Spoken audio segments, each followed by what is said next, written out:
Hello, everybody, and welcome back to the Pro Series podcast. This is episode 105, and today's guest is Mitch Allen. You may remember him. He has been on the Pro Series before. You can go back and listen to him on episode 28. It was back in, I believe, March of 22. We kind of catch up and we talk all about real estate. He moved from California to Florida. We talk about that. We talk a little bit about design too, because he does have a little bit of design background. But before we get into this podcast, please like, subscribe, and review the Pro Series on wherever you listen to podcasts. And now I hope you enjoy episode 105 with Mitch Allen. Okay, thanks, Mitch, for hopping on the Pro Series. We just talked for like a half an hour. I feel like we already recorded the podcast, but thanks for hopping on. Yeah, of course. I was looking back at the last time you were on, and you were episode 28, and I'm about to release 104. So it was a while ago. It was. I think it was in 2021. That or was would it make early sense. 2022? I can't I should have remember. looked up the date. Was it a podcast yet, or was I still just releasing them as like video content on social media? It was a podcast. Yeah, it was a podcast. Huh. Because I went Yeah, it back was and I a listened to it, I think, on like Apple Okay. podcast. Yeah, I did release them all. Starting of 2022, I started as a podcast. Before it was just kind of like a, every other week type of like just video content. Here it is. 28. What was the podcast episode? It must have been, it was March 30th of 22. Dang, that feels so much longer than that. Yeah, a year. What is that now? A year and a half ago? Yeah. Dang. Yeah, we talked about interior design, and I want to kind of talk about interior design. We kind of talked off camera. You moved from San Diego to Orlando, and how different is the design down in Orlando than it was in San Diego? Yeah, I think most importantly is the design aesthetic is very different. Okay. I don't even know what you'd classify it as. I mean, obviously San Diego is very coastal, aesthetic heavy. Orlando, I feel, is more, it's almost like English cottage type vibe. In a modern way, not like a grandma type English cottage, but I would say it's, it's a lot of like white oak natural tones. I've seen a lot of metal and wrought iron incorporated into like, staircase banisters and stuff like that. But I would say, it's I've seen a lot of transitional style here too. California has a lot of like coastal transitional. Yeah. But I've seen a lot here. Yeah. Something that we always say up here in Pittsburgh is the design. We're always like 5 to 10 years behind California. And we always say it's like it starts out in California and then it makes its way over to PA. Is that how you guys see it in California? Like, do you guys think that like the trends are starting in California and making their way over to the East Coast? Who knows? I'm probably going to get lambasted for this. I mean, people are going to be so upset with me even saying this, but I feel like the rest of the country is like decades behind California. I mean, I agree with. Are you talking about design wise? I feel like everything. Maybe everything almost. Yeah. But I feel like, especially design wise, I feel like there's a lot of design that comes out of California. And then as it kind of gets picked up and moved, across the US, I feel like it gets like tweaked and changed a little bit. Because there's a lot of things I'm seeing from California that are very coastal. I would say a very heavy coastal emphasis, but I'm seeing them twisted and tweaked a little bit to be more of kind of like I don't want to say like a farmhouse type feeling, but definitely more of a casual feeling than a coastal also vibe, with the technology with materials I see is huge too, because like they've been working on porcelain and countertops over there forever. Now it's like it's taking forever just for Pittsburgh to just catch on to that and believe in that product. It's like barely there. It's kind of like the ugly duckling. Like people want to use it, but they don't actually want to use it. But that's all what you see on TV. Yeah. Now, So, interior design and then real estate is your main background. I want to talk about that. right now we're kind of talking about like the market right now. Obviously interest rates are Mm. skyrocketing, but what do you see in like the next couple months? Do you see that like going down? Like, are people able going to be able to afford housing soon?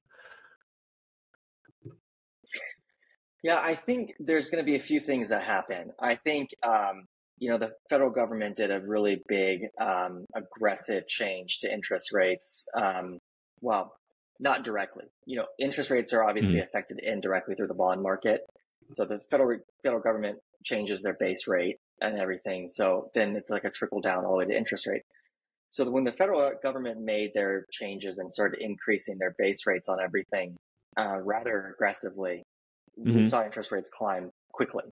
Um, I think they did that. Obviously, everyone knows they did that to fight inflation because inflation Mhm. was just getting out of hand. I think as we go through the end of this year and into the first part of next year, we're probably going to see inflation start to cool off a little bit. Hopefully. Yeah. At least I am hopeful. Um, yeah, I'm very hopeful. And then I think as we start to see inflation cool off, the government's going to kind of step back a little bit on reducing some of their base rates. I think the market's going to respond really favorably to that reduction. Um, and I really do think that, everyone always says the spring Mhm. market is like the best market for real estate. I think the spring market in 2024 is going to be, I'm hoping, is going to be reminiscent of the spring market.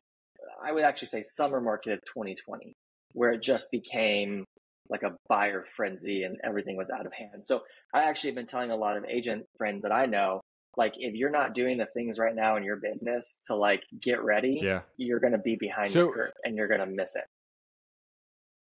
Because I do think that spring yeah. 2024 is going to be So a why great right time now? for I the feel market. like I look on realtor.com, I always look at houses like obviously I can't afford like, $4 or $5 million homes that I'll never probably be able to afford. But I see these houses like they're going pending so fast.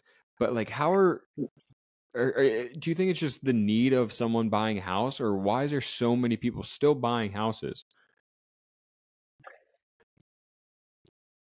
Yeah, I think the big thing is the Hmm. buyer demand is so pent up because for years ever since the crash of 2008, 2009, we've been struggling with inventory availability, meaning that, available homes to purchase hasn't quite met buyer demand. You have this generation, right? The millennial generation is coming into that phase in life where they're starting families, getting married. They're at the point in their Hmm. careers where they can afford or buy homes, and they're all wanting to. But the issue has been for years that buyer demand was there, but Mm. the available home was not. We didn't have the inventory. So I think that with all that's gone on in the past few years, the buyer kind of ignored all of it and said, I still want to buy and I still need to buy a house. So I think that's why we're still seeing a very aggressive buyer market, is because I do think that no matter what's going on in the market, we have a buyer Yeah. pool that desperately wants to buy. And, Hmm. and, and for most instances needs to buy. Of course, with Oh yeah. COVID, we saw a massive increase in rent. Rents across the nation were just climbing exponentially. And so I think a lot of people started doing the math and saying, this doesn't really make sense for me anymore to rent. So I might as well go buy. And there's so many programs for first time home buyers and everything else, to get, down payment assistance and all these different things. So there was almost like, if you could afford it, which most people could, there was almost a no brainer, like, just go buy. Kind of forget what else is going on out there in the market and just go buy a home. But I think what we're going to see pretty soon is that when interest rates do come down, and I think right now specifically is a lot of people are saying interest rates are going to Yeah. come down. They have to. Interest rates do historically. They go up, they go down, they go up, they go down constantly. Home Hmm. prices, for the most part, consistently increase, right, over the years. Um, but I think a lot of people see that interest rates go up and they go down. And so people are saying, you know what? It doesn't matter if I have this higher interest rate for 4, 5, 6, 7 months. Whenever interest rates do come down, I'll just refinance. But right now is a good time to buy because a lot of buyers pulled out of the Yeah. market because of the higher interest rate. And a lot of people that have, the financial ability to say the higher interest rate isn't really a big deal, they're still buying because they're just basically saying, hey, in 6 or so months when the interest rates come down, I'm just going to refinance, but at least I got a house right now. Because when interest rates do come down and buyer demand goes up, absolutely. So what's your prices are just advice for gonna someone who continue to is a rise. first-time home buyer? They need a house. They have the option to maybe rent month to month. What would you advise them to do?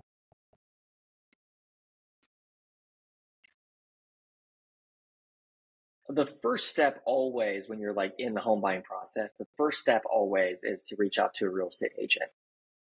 That real estate agent will get you connected to a lender because the real estate agent knows how to answer questions, right? Ask questions. They know how to ask the right questions to figure out, because not every lender is created equally. Some lenders do different things. Some lenders have specific programs. Some lenders can offer like teacher programs. Some lenders have like first responder programs. So it depends. So I think reaching out to a real estate agent, having a good conversation about what your needs are, what your career is, what you're looking for, what your financial situation is, they'll guide you to a lender, get pre-approved and buy. I think the biggest thing right now that a lot of people are very hesitant about is they're saying, oh, the market's going to crash. People have been telling me the market was going to crash since 2014, and here we are. I remember when I first started in real estate in like early 2014, I had so many people telling me, oh no, home values are so high right now. They're going to come back down to 2009 levels. Never did. They like quadrupled. So I think the best thing is if you can afford, a purchase, talk to a real estate agent, talk to a lender, go ahead and buy, because I think interest rates are going to come down. You can refinance, you can restructure a loan, you'll be fine. But right now is a great that's great opportunity advice. because That's a lot of something people when did I pull out of the bought market. my house, So you don't have as when much I competition. reached out to a real estate agent, they put me in contact with a lender that they use, and she kind of talked me through the whole thing, like case to case, like if I bought this house, it would cost this much, and all of that, broke it down to see how much I could afford through what I was taking in every week and what I would have to be taking out each week. And that's something people just don't think about and don't think that's something that they should be doing before they buy this humongous house or be in debt for years with this home. Yeah. Well, and the big thing too is down payment. People think like, oh, I'm having to put down all this money for down payment and so forth. And I'm like, man, there are so many programs where you only have to do 3%. Some programs and some programs in some areas you can buy a home with 0% down. And before anyone comes at me, it's a USDA loan program. So it's in rural areas. It's like not some shady lending program. It's a USDA loan program for rural areas where people that typically have, moderate to lower income can qualify to purchase a home without putting a down payment down. So that's the whole point. But I mean, there are programs like FHA has a 3% down payment program as a first-time home buyer. And within that program, FHA even allows grants. So like you can even get a grant to where you actually are not putting down any money. They just attach a grant, basically a lien to your property, and you repay it over time with your mortgage payment. But they're fronting the down payment for you, basically. So I mean, there's so many programs for people to buy, and it just, everyone gets very kind of, I think, if you're not familiar with real estate, people definitely see and hear all these things, and it's this like big fear of the unknown and all this stuff. But I think just talking to a real estate agent, talking to a lender, finding out what your opportunities are is the best way to go. And I think the big thing too is everyone is so kind of focused on this real estate market crash. Nobody can tell what the future is. But when you look at all of the statistics and the analyses and everything, I don't foresee that happening anytime soon. And I think the people that have been saying that for years, they missed the mark big time. But I do think, do you know who Barbara Corcoran is from Shark Tank? Yeah, she just gave this interview on it was Good Morning America or the Today Show or something. This was a few weeks ago, And she said, if you're a buyer and you're waiting for interest rates to come down, she said, you're going to be very sorry in spring 2024 when Exactly. interest rates come down Yeah, and you've lost your chance, because competition is going to like skyrocket. So right now is like a prime time to be buying, because, you know, I was just talking to a real estate agent friend of mine in California, and I'm seeing and hearing this more and more. And I don't know if the consumer understands that there's a thing called a interest rate buy down. So you can actually buy down your interest rate, right? And people will say like, oh, I don't have the extra money for that or whatever it may be. In some instances, in some markets, in some places, the seller is paying for it. So because a lot of people, like I said, a lot of people are on the sideline right now saying, hey, interest rates are crazy. You know, I'm just going to wait. There's properties that are being purchased where the seller is paying the buyer's closing costs. So I think if you're a buyer, the most important thing is just call a real estate agent, have a conversation, go get coffee with them, find out what's actually going on in your market. It is good time. And I like how you said, and then see if buying is the right step for you. But if you are interested in buying, I think right now, and that brings it back to like 2020. I had so many friends. I bought before COVID, and I had so many friends that bought during COVID, and they had to waive like the inspection. They had to waive all this stuff just to get the house, which to me is absolutely terrifying. But you could bypass all that and actually do it right now because you don't have all the competition that you have. So just that peace of mind is enough for me to go and do it.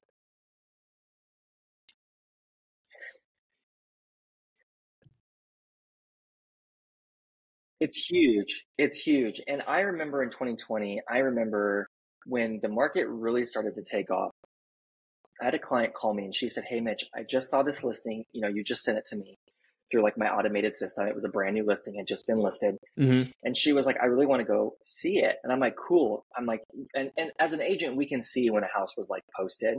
And I was like, awesome. It was just posted like 2 hours ago. Let me just call the agent and see if we can get a showing scheduled. Text the agent responds immediately and says, hey, I've got 10 offers and we're 150,000 over list price. And I'm like, 2 hours? You've been on the market 2 hours. And so that is a stark difference from what is happening right now, where you've got properties that are sitting on the market. You know, I see agents that are hosting their like 10th open house at a listing because it's been on the market for 35, 40 days. And I think now's a good opportunity to get in. And I think you should really look at what your opportunities are as a buyer. Like I said, there are in some instances are sellers that are paying for closing costs. I've always have said since the day that I started in real estate, you don't know until you ask. You don't know if the seller will or will not pay for closing costs. You don't know if you can or can't buy down your interest rate if you don't ask. So just start asking all the questions to your lender. Say, hey, how do I get a lower interest rate? What can I do? What are my options? Okay, I don't have that money. Where can I find the money? Hey, real estate agent, if I submit an offer on this house that has no offers, hasn't had a showing in 2 weeks, could I get the seller to pay $7,000 to buy down my interest rate? Then I'm all in. Yeah, that is. So, and sometimes have you ever heard? I don't know if it's just my area, but sometimes like when there's a bidding war like that, the real estate agent has the future homeowner or whoever's putting the offer in to write a letter to the existing owners to kind of win them over. Is that kind of? Have you ever heard of that?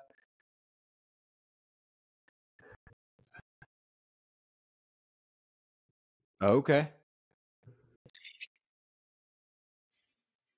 Yeah, so I'm trying to remember. We don't encourage it. I think in some states they do it. California for sure we don't do it because it could be, I want to say it's like part of what we call steering. It could also be profiling.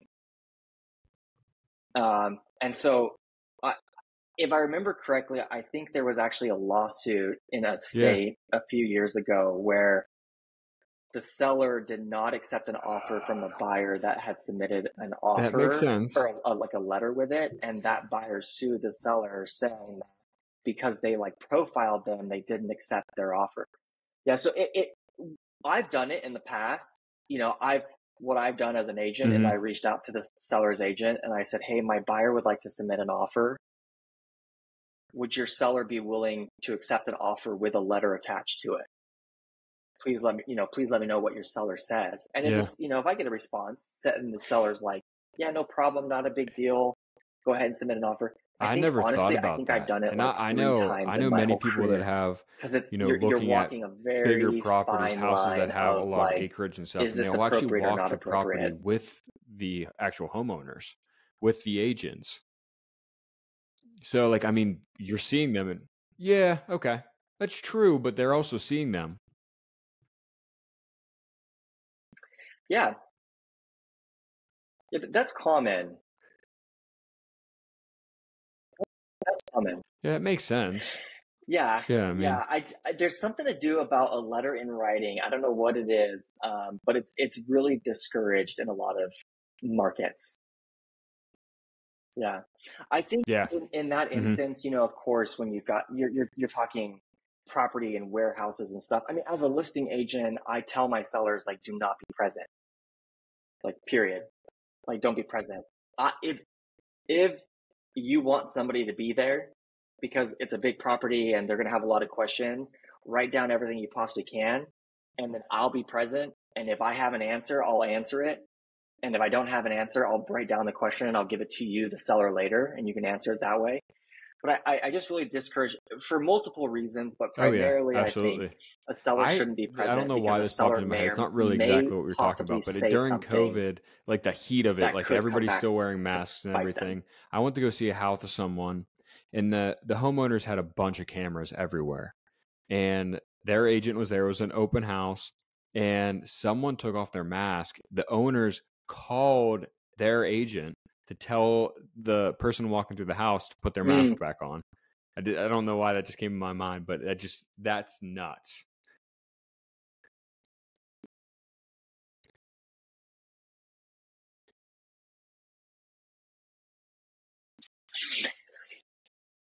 So we in Really? Okay. California, technically, I don't think very many agents do, but technically you are supposed to disclose to a buyer and a buyer's agent if you are recording them when they're on your property.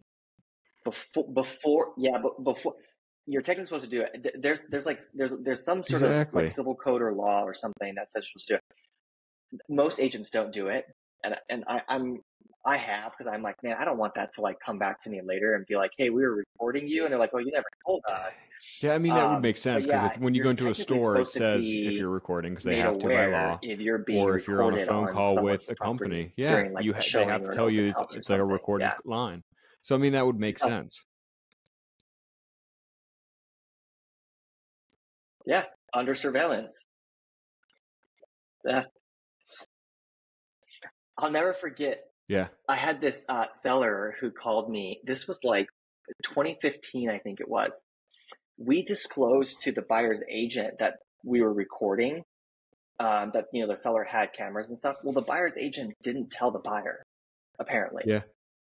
And so the buyer was in my seller's office and is like opening the drawers on their desk, which was like not built in. It was like a freestanding desk. Yeah. And the seller That, screenshot it and sends it to me. And it's like, hey, they're going through my desk right now. And I was like, I don't know how to handle this. I oh, don't know what to that's do. weird. So of course I That's immediately so texted the buyer's weird. agent and was like, just a reminder, your Oh client and you my. are being The recorded right guts of now. that Like, please don't go person. through the seller's Jeez. personal property. Ah, But jeez. yeah, so, dude, so many wild stories. Yeah.